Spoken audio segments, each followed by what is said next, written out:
Uy, may guest nga pala tayo. Ha? Sabihan mo yung bagong pasok lang kasi para naman mahasa yung skills niya din. Sige, sige.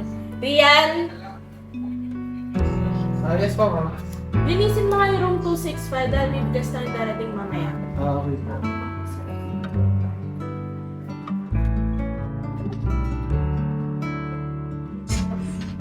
Ngayon, nakalang mag-isa? Ano ba to? Hindi mo sinabi sa akin. Anong linis gagawin dito? Ano ito na to?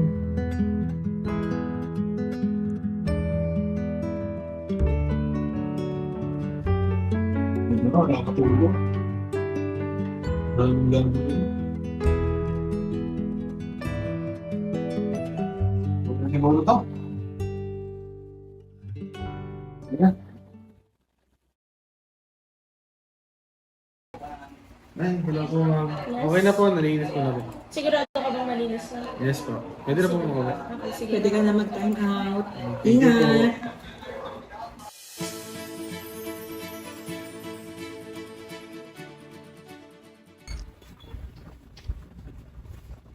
Ano to? Ba't ang kalat?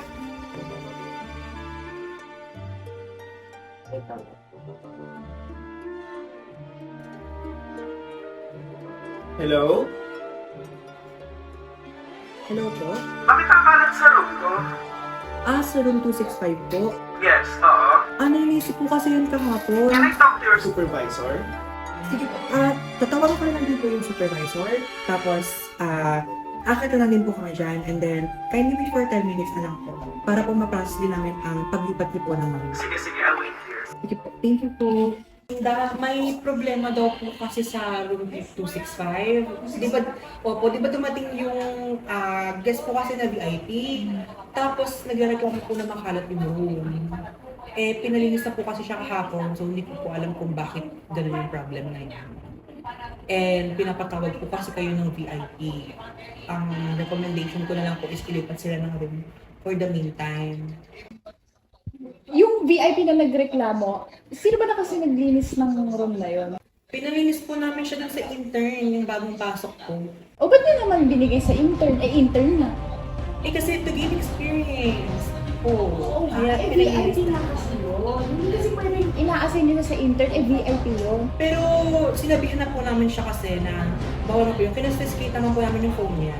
Tapos, pinacheck ko naman din po yun sa assistant ko. Chinek naman din po. Hindi, okay po. Paulit-ulit na lang kasi tayo. Gawan niya na ng paraan. Ayoko na yung maulit-ulit dahil sa intern. Dapat kayo nag-handle niya. Sige po. Sikasin ko na naman. Okay, go. Excuse me po, sir. Hindi po kasi makakarating yung supervisor po natin. So, ililipat na lang po namin kayo ng room. And VIP room naman din po siya. Sige, walang problema. Baka alis lang ako dito. Sige po. Dito na lang po. Sige.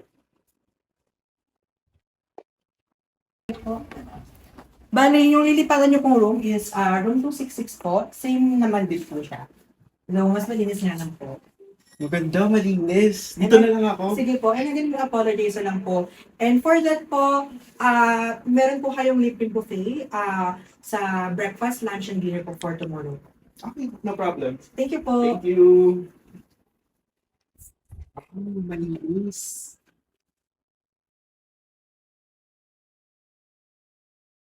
Okay pa, ma'am. Bakit ngayon ka lang? Na-traffic po kasi ako eh. Bakit magulo yung room daw? Hindi daw malinis, sabi ng guest. Diba sabi ko sa'yo, VIP yung guest. Bakit hindi malinis yung room? Oh my gosh. Nalinis ko naman po yung kahapon. Sinabi ko po sa inyo eh. Oo nga, pero bakit nga hindi malinis? Sabi ng guest, pagpunta niya kahapon. Sinungaling yung guest. Hindi naman po sa ganun, ma'am. Kaya linisin mo na lang ulit yung room doon. Sige Ngayon po. na. Pakitapos. Sorry po. Sorry. Ano yan? Bakit hindi ka pa nagtapos? Hindi medyo makalat po kasi eh. Anong ginawa mo sa isang oras na yon? Naglilinis po mo. Naglilinis o nagsi-cellphone? Tama pa mag-cellphone sa oras ng trabaho? Hindi po. Ayusin mo yan, ha? Hindi po. Pag nakita yan ng guest, na ganyan na naman kadumi. Sorry po, ma'am.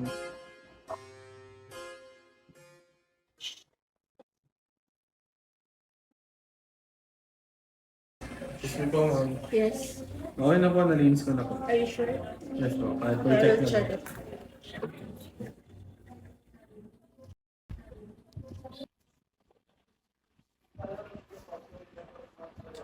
Kaya mo naman pala mag-games ng malas. So, okay. We take your lunch and be back at 1 p.m. Maayos na yung room. Yes, sir. Malinis. Yes. Pinuntahan ko na para sure na. Sure ha. At alam mo na, first time natin mapagalitan ni ma'am dahil sa intern na yan. Kaya nga, sa dinabi-dami ng intern, ngayon pa napagalitan. Sa atin pa natapat yung tamang intern na yun. Kaya nga, Diyos ko, malapit ka na maging regular, tapos ganun. Sinasabi ko nga sa'yo, kanina nga, chinay ko din siya. Nakita ko nagsa-cellphone. Habang naka-duty? Yes. Ano ba namang intern yan? Ano, Tagalaysiyong pa yan ha. Tanga-tanga. Sinabi mo pa. Hindi pa tama yung grooming. Medyo may amoy din siya. Ay, Diyos ko. Rayson, Anika, ano yung nababalitaan kung inaaway-away niyo yung intern, nilalait-lait, minumura-mura? Parang hindi naman po. Parang hindi naman, narinig ko. Nandito ako kanina. Sa office ko, may na.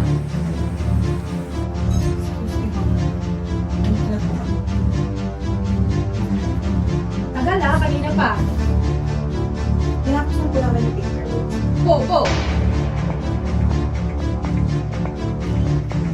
Ang tagal-tagal nyo na nagtatrabaho sa hospitality industry. Wala man lang kayong professionalism sa mga empleyado nyo.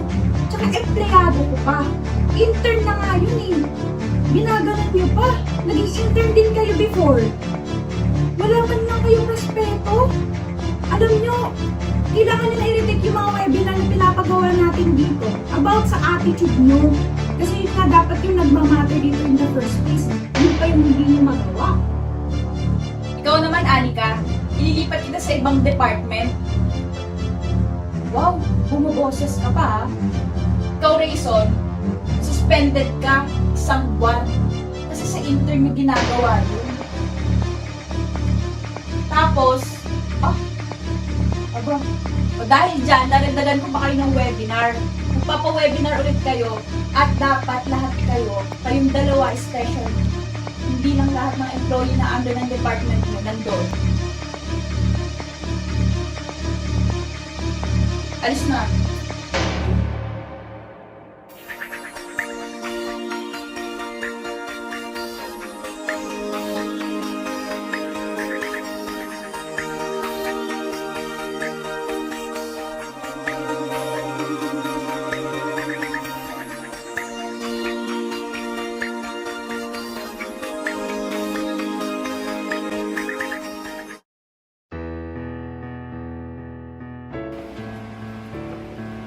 Ito po, ma'am.